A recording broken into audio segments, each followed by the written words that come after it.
Hi నమస్తే friends. నేనైతే ఈరోజు పాలకూర కందిపప్పు అయితే చేస్తున్నాను ఫ్రెండ్స్. కందిపప్పునైతే శుభ్రంగా కడుక్కోవాలి. కడిగిన తర్వాత అందులో కొన్ని వాటర్ పోసుకొని ఒక 5 మినిట్స్ అయితే నానబెట్టుకోవాలి. ఇప్పుడైతే పాలకూరను కట్ చేసుకోవాలి. పాలకూర కట్ చేసేలోపు ఇప్పుడు కందిపప్పు అయితే నానింది కదా ఫ్రెండ్స్. అందులో అయితే పచ్చిమిర్చి, ఎల్లిపాయలు, కొంచెం కారం పొడి కూడా వేసుకోవాలి. ఇప్పుడు పాలకూర కట్ చేసి పెట్టుకున్నాం కదా, అది కూడా అందులో వేసేసుకోవాలి. పాలకూరను శుభ్రంగా కడుక్కోవాలి ఫ్రెండ్స్. తర్వాత కొంచెం పసుపు కూడా వేసుకోవాలి.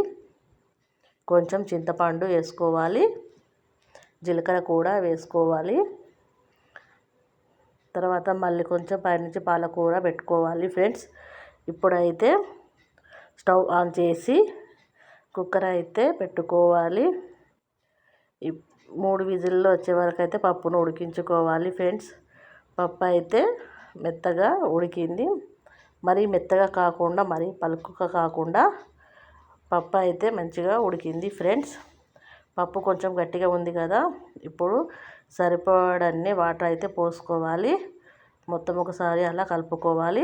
రుచికి సరిపడా ఉప్పు కూడా వేసుకోవాలి. ఇప్పుడైతే పాలకూర పప్పును పోపు పెట్టుకోవాలి. మళ్ళీ స్టవ్ వెలిగించి పోపు గిన్నె పెట్టుకొని ఆయిల్ పోసుకొని ఆయిల్ వేడైన తర్వాత కరివేపాకు, ఎల్లిపాయలు, పోపు దినుసులు, జీలకర్ర, ఆవాలు వేసుకోవాలి. తర్వాత ఎండుమిర్చి కూడా వేసుకోవాలి. అంతేనండి, పాలకూర పప్పు అయితే అయిపోయింది. వీడియో కనుక నచ్చినట్లయితే లైక్ చేయండి, షేర్ చేయండి, కామెంట్ చేయండి. సబ్స్క్రైబ్ చేసుకోవడం అస్సలు మర్చిపోకండి. మరిన్ని రెసిపీస్ కోసం చిన్న లైక్ ఇవ్వండి ఫ్రెండ్స్. అంతే. Thank you for watching.